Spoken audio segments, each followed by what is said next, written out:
ये कौन है जो ना चाहने पर भी बलात् जबरदस्ती पाप करा देता है? पहली कदम पर यदि इसे रोकना सीख गए तो बाहर निकल जाएंगे, क्योंकि ये खिलाड़ी किसी और के नहीं, हरि के ही हैं। भगवान चीख चीख के वर्णन कर रहे हैं, ऐसा मत करो इसका परिणाम ये है, ऐसा करो इसका परिणाम ये है। तो जो कह रहे हैं करो वो तो हम कर नहीं रहे, जो कह रहे हैं नहीं करो वो हम कर रहे हैं। तो उसका जब परिणाम आता है तो हम भगवान को कोसते हैं। 1000 के बाद भी हम उन पर विजय प्राप्त कर लेंगे। प्रशंसनीय वो है जो इस समय विकार से लड़ रहा है, हर विकार को रौंद रहा है। कभी भी किसी भी स्थिति में उदास, निराश और कदम पीछे मत हटाना। निराशा नहीं आनी चाहिए अंतिम श्वास तक, क्योंकि युद्ध किसी साधारण से नहीं हो रहा।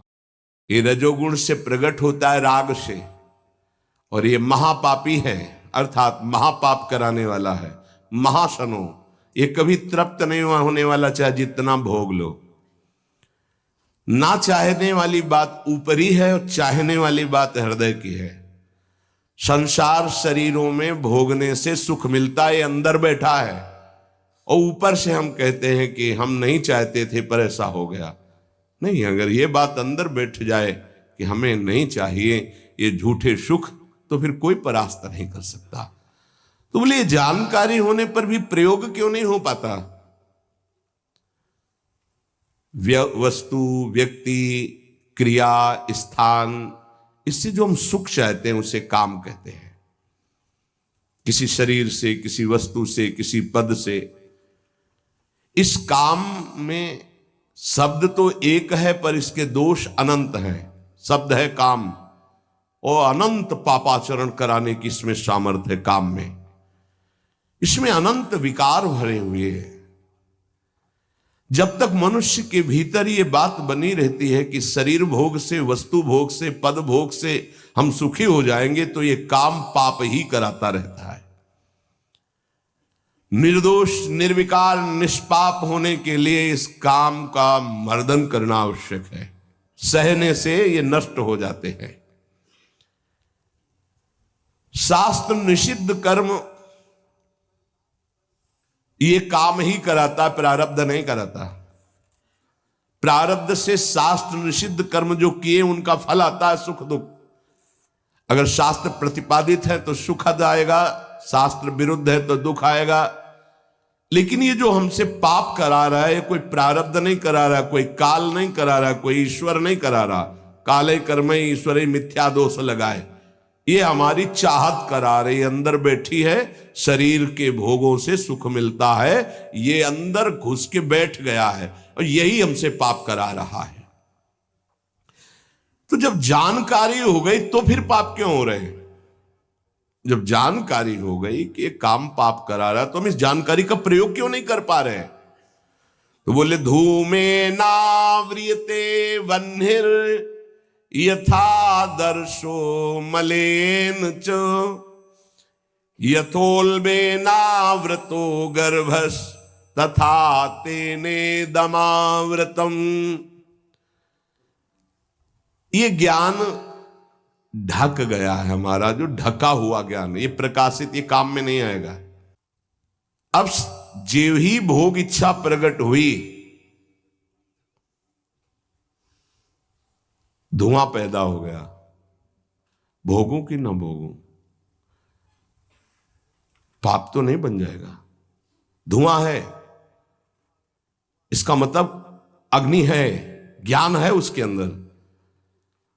अब अगर उस समय उसको सत्संग मिल जाए, कोई संत की बात चलने लगे, उसका चिंतन वो रोक पावे, तो मानो फूंक मारना है। जैसे धुआं उठ रहा है, 1 2 3 फूंक मारो, आग लग गई, प्रज्वलित हो गया, बच गया।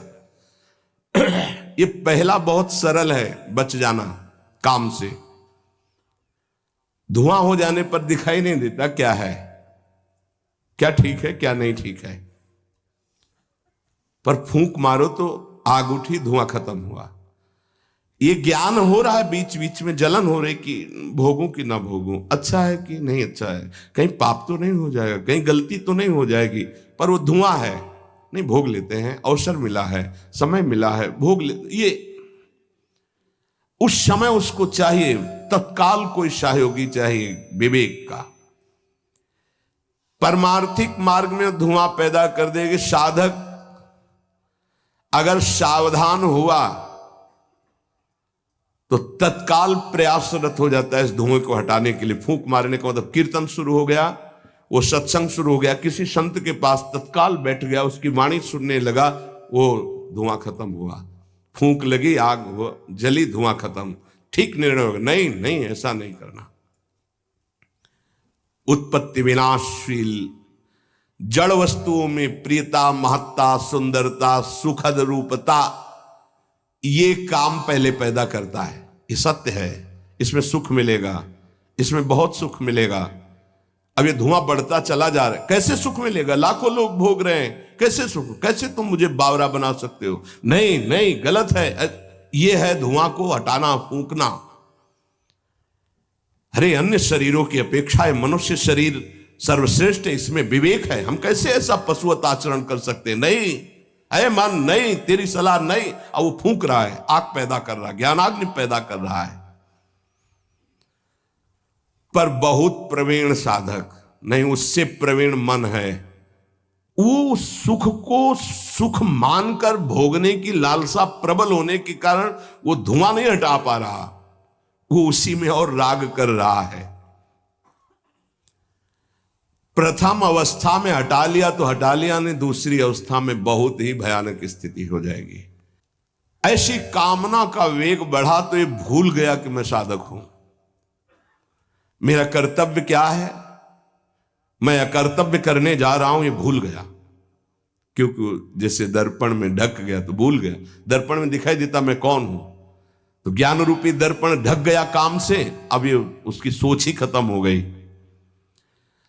अंतःकरण में इतना महत्व पैदा हो गया कि विकलता हो गई उसके अंदर। अब यही उसके पतन का कारण बन गया। इतना महत्व बढ़ गया कि निर्णय करने की क्षमता खत्म हो रही है कि मैं एक साधक हूं, मैं उपासक हूं, पापाचरण नहीं करना चाहिए। ये किसी का भी हो सकता है। पहली दशा बहुत जल्दी हटा जा सकता है, फूंक मारी हट गया, आग पैदा हुई ज्ञान की। नहीं नहीं, ऐसे तृतीय अवस्था में ये पता ही नहीं रहता मैं गलत कर रहा हूं या गलत करने जा रहा हूं, विवेक ही काम नहीं करता, वो उसे सुख और अपना जीवन मान लेता है। अगर उस कामना में बाधा पड़ी तो तमोगुण की वृत्ति बढ़ जाती है और क्रोध पैदा हो जाता है।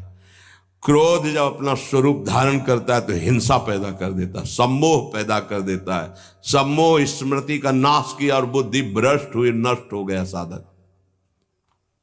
ये सर्वनाश करने वाला काम। सम्मोह माने मूढ़ता, घोर मूढ़ता, कुछ निर्णय करने की सामर्थ्य नहीं रह गई। पशुवत, एकदम पशु। अब उसमें जब वाणी खुलेगी तो झूठ, आचरण होंगे तो कपट, व्यवहार होगा तो बेईमानी, कर्म होगा तो अन्याय और पाप, गुस्सा आएगी तो अत्याचार, हिंसा, इसके सिवा और कुछ नहीं। अपना रजिस्टर कभी पढ़ के देखो, अपने रजिस्टर को तो देखोगे नहीं कि अपने जीवन के रजिस्टर में हमने क्या क्या आचरण किए हैं। ये सबको देखना चाहिए। ये बात समझने की है, थोड़ा कड़वाहट जरूर है कि हम सब तत्काल भगवान को दोष देने लगते हैं, लेकिन भगवान चीख चीख के वर्णन कर रहे हैं, ऐसा मत करो इसका परिणाम ये है, ऐसा करो इसका परिणाम ये है। तो जो कह रहे हैं करो वो तो हम कर नहीं रहे, जो कह रहे हैं नहीं करो वो हम कर रहे हैं। तो उसका जब परिणाम आता है तो हम भगवान को कोसते हैं। बंबूल बोओगे तो उसमें दाग छुहारा नहीं लगेंगे, कांटे ही लगेंगे। पापाचरण करोगे तो उसका परिणाम दुख ही आएगा। पुण्य करोगे तो सांसारिक सुख मिलेगा। भजन करोगे तो पाप पुण्य दोनों से ऊपर उठकर भगवदानंद को प्राप्त होगे। कामना में तदाकार ना होने पावे तब तक बचा जा सकता है। जहां तैयारी बनी सुख भोग की और राजीव आपने दस्तखत कर दिए, अब आपको भगवान ही बचा सकते हैं, दूसरा कोई नहीं। उस समय भगवान ही कोई ऐसी लीला कर दें तो बच सकते हो, अन्यथा नहीं बच सकते। तदाकार होना साधक का सर्वनाश हो जाना है, काम में तदाकार होना।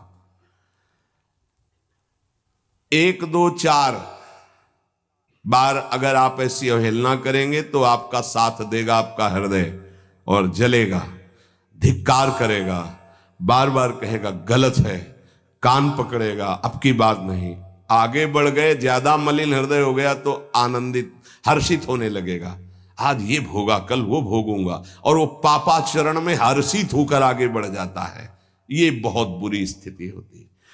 जब तक साधक का हृदय धिक्कार देता है तब तक तो निकलने के चांस रहते हैं कि गलती को गलती मानता है और बार बार कहता है अब नहीं करूंगा। वो विवश होकर गलती हो रही पर वो कह रहा नहीं करो, ये निकल जाएगा, आज नहीं तो कल निकल जाएगा। लेकिन जो राजी हो गया है, जिसने इस महान पाप को अवगुण को गुण मान लिया है, निकलने की संभावना नहीं। कामना का त्याग करने से ही शांति और सुख मिलेगा। त्यागात् शांतिरंतरम। कामना आते ही फूंक मार दो तो धुआं नहीं बढ़ पाएगा और दूसरी दशा नहीं आ पाएगी, दूसरी स्थिति काम पैदा नहीं कर पाएगा। वो दर्पण में मैल, तीसरी में तो सवाल ही नहीं उठता कि बच जाओ।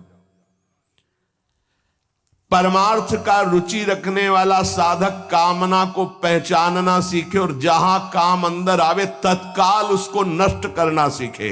नष्ट करने का उपाय है नाम कीर्तन, भगवत गुणगानवाद, सत्संग, श्रवण। किसी संत के समीप तत्काल बैठ जाओ, किसी साधक के समीप, और चर्चा करने लगो। काम की नहीं, भगवत चर्चा। ये भी बताने की जरूरत नहीं कि मेरी स्थिति गड़बड़ है, थोड़ा मुझे, कुछ नहीं, उसकी चर्चा नहीं। अगर ऐसा बोले तो उसकी सत्ता दृढ़ होगी। शांत, थोड़ा मन विक्षेप में आया, ऐसा लगा कि आपसे वार्ता करें तो थोड़ी देर आप सुनाइए, गोपी गीत सुनाइए, आप चतुराशी जी का थोड़ा कुछ, आप कुछ प्रभु के विषय में कोई सिद्धांत की चर्चा, सत्संग लगा दीजिए, सत्संग सुनने लगिए, एकांत से हट जाइए, बाहर मैदान में आ जाइए। तो किसी भी तरह से आपको उस समय बदलना है, चिंतन बदलना है। नाम चल रहा है तो विवेक ठीक है, वो बचा लेगा आपको। कामना के बढ़ने में देर नहीं लगती। कामना बढ़ने पर फिर कोई विचार की गुंजाइश नहीं रह जाती, अनर्थ परंपरा चल पड़ती है।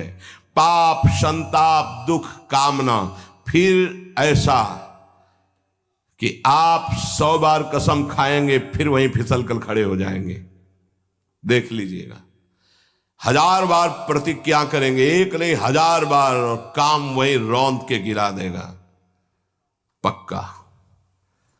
पहली कदम पर यदि इसे रोकना सीख गए तो बाहर निकल जाएंगे। और हरि शरणागत है तो निकलना तो पड़ेगा ही, वहां टिकने तो देंगे नहीं। हरि इतने कृपाल है, पक्का जलाकर तुम्हारे हृदय को वहां से भगाएंगे, पक्का भगाएंगे। नहीं नहीं, आज से अब नहीं, ऐसी गलती नहीं करूंगा, ऐसी गलती नहीं करूंगा, हे प्रभु क्षमा कर दो, चलो। और जहां फिर क्षमा हुआ तो फिर वो जब हृदय में उमगन आई तो फिर उधर ही की तरफ भागता है। फिर वो ऐसी दीवाल बनवाते हैं, चुनवाते हैं आसपास कि रास्ता बचेगा तो एक ही, हरि शरणम, दूसरा रास्ता नहीं। इसीलिए भगवान का आश्रय लेकर भक्ति करने वाला उपासक बहुत जल्दी विजय प्राप्त कर पाता है इन विकारों पर, अन्यथा मार के गिरा देते। बहुत बड़े विजयी योद्धा हैं, काम, क्रोध, लोभ, मोह, मद, मत्सर। हरि बचावे। वैसे कहा भी है हरि ने कि मामेवे प्रपद्यन्ते माया में ताम तरन्ति, मेरी शरण में आ जाओ तो बच जाओगे। समस्त दोषों का नाश, समूल काम का नाश, समस्त संबंध विच्छेद, एकमात्र भगवान का आश्रय लेकर भजन करने से हो जाते हैं। घबराना नहीं। 1000 बार फिसल जाए तो 1001 बार भी हिम्मत रखें, पड़े ना रहें। आखिरी श्वास तक हम बाजी जीतने की कोशिश करेंगे, क्योंकि ये खिलाड़ी किसी और के नहीं, हरि के ही हैं। ये काम, क्रोध, लोभ, मोह, मद, मत्सर ये किसी और की सामर्थ्य से सामर्थ्यवान नहीं, मेरे स्वामी की ही सामर्थ्य से सामर्थ्यवान है। जिस दिन हमारा अहम धूल धूसरित हो जाएगा तो 1000 के बाद भी हम उन पर विजय प्राप्त कर लेंगे। इसलिए किसी भी स्थिति में कोई भी उपासक निराश तो होवे ना। प्रशंसनीय वो है जो इस समय विकार से लड़ रहा है, हर विकार को रौंद रहा है और अपने हृदय की मलिनता को सामने रख रहा है। कौन है हृदय की मलिनता को रखता है? प्रशंसनीय वो है इस समय जो अपने जीवन को संभाल ले। भगवान की असीम कृपा है उन उपासकों पर जो यौवन अवस्था को पवित्र करके चला रहे हैं। सातरति सातरति सा लोकांतारति। आप प्रभु के लिए इतनी जलन सह रहे हैं ना, वो बहुत कृपाल है, वो देख रहे, एक एक सेकंड का हिसाब होगा। आप लोग ऐसा ना समझे कि आप जो कष्ट सह रहे हैं, आप जो जल रहे हैं, आप जो बेगों को सह रहे हैं, तो इसका कोई परिणाम नहीं। भगवान बिक जाएंगे, ध्यान रखना। वो देख रहे हैं, उनके लिए तुम सह रहे हो, उनके लिए सह रहे हो। समस्त विषयों का आक्रमण साधकों के हृदय में, तो वो क्या जाने विषय पुरुष, जो मनाया सो खा लिया, जो मनाया देख लिया, जो मनाया भोग लिया, जो मनाया सूंघ लिया। चलो एक साइड में आके देखो तब तुम्हें पता चलेगा। इसलिए हमारी प्रार्थना मानना, कभी भी किसी भी स्थिति में उदास, निराश और कदम पीछे मत हटाना। आखिरी श्वास तक योद्धा दुश्मन को परास्त करके विजय श्री की आशा रखता है, और हमारी आशा इसलिए पूरी होगी कि हमारे साथ प्रियालाल है।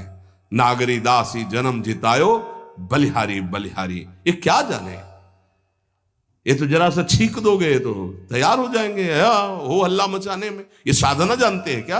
ये चढ़ाई चढ़े हैं क्या कि फिसलने वाला कितना मेहनती होता है, जो चढ़ के जाना चाहता है फिसल रहा है, उसे कौन जानता है। इसीलिए बड़े बड़े महापुरुष इस बात को, साधकों को प्रोत्साहन देते रहते। विषयी जी थोड़ी जानते, विषयी जी तो जरा सी बात हुई ना तो तोप बना करके, वो अपना रजिस्टर देखो पूरा काला, कभी नहीं वो देखेंगे लौट के। हाँ, एक बिंदु अगर कहीं छिट्टी आ गई है ना तो हो हल्ला मचा देंगे। साधक ऐसा, साधक है।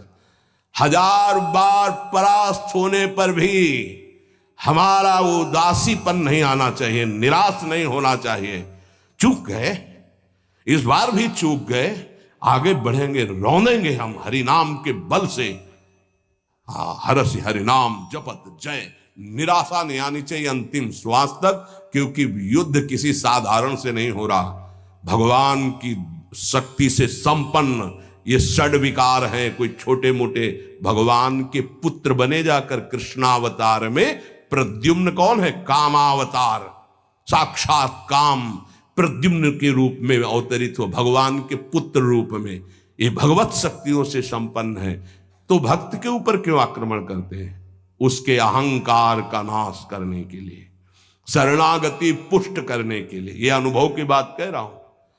शरणागति में जहां कच्चाई होती तो वीर योद्धा घेरते हैं आसपास, तो हमारा मन भागता है प्रभु की शरण। त्राहिमाम, तो कहते आओ, हम ही ने तो लगाया है इनको, नहीं हम ना लगाते तो तुम अहंकार से फैल जाते। आओ, सच्ची कह रहे हैं, काम क्रोध लोभ हमारे बड़े सहायक हुए। जब जब ये तीर कमान संधान किए तो भाग पड़े अपने लोग, हरिश शरणम, क्योंकि दूसरा रास्ता ही नहीं है। तो प्रणाम है इनको कि इन्होंने भगवान की शरणागति पुष्ट की, इन्होंने भगवान का आश्रय दिलाया। अगर ये जलाते नहीं तो इधर आना ही नहीं होता। और ये भगवत शक्ति से संपन्न बच सकता है तो भगवत शक्ति संपन्न ही बच सकता है, दूसरे की सामर्थ्य नहीं। हजारों बार यदि हारेंगे तो हमारे अंदर कहीं अहंकार है, इसलिए नहीं। अहंकार रहित पर इनका कहीं किसी भी तरह का प्रभाव नहीं होता। तो अहंकार रहित करने के लिए भगवान इशारा कर देते। देखो प्रश्न करके, तो क्या भगवान भ्रष्ट कराते हैं? वो कहते नामे भक्ता प्रणश्यति, किसी भी स्थिति में मेरे भक्त का नाश नहीं होता। भगवदाश्रय, नाम जप और बहुत सावधानी पूर्वक एक एक मिनट व्यतीत किया जाए। श्री राधा वल्लभ लाल की।